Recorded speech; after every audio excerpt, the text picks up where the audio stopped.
¿Quieres crear diseños increíbles sin ser un experto en diseño gráfico? No busques más. En este tutorial de Canva te mostraré cómo dominar esta herramienta en solo unos minutos.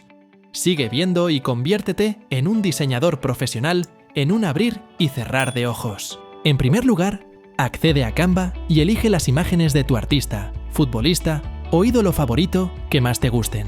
Una vez que hayas hecho la selección, por favor comparte conmigo quién es tu personaje ideal. Utiliza la herramienta Quitar fondo para eliminar el fondo de la imagen y dejar solo al personaje principal. Asegúrate de que el personaje esté bien recortado y en una posición que te guste.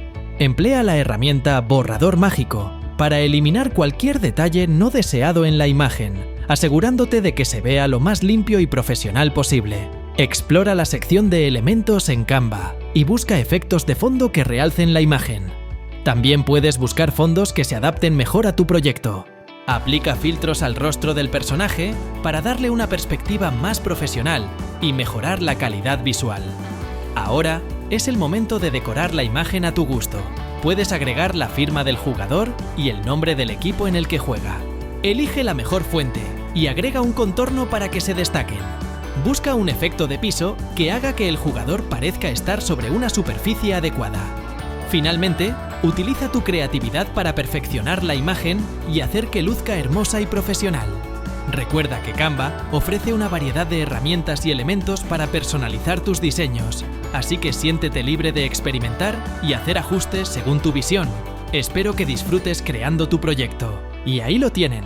Un diseño impresionante creado con Canva para resaltar a nuestro ídolo. Pero, ¿sabes qué es igual de impresionante?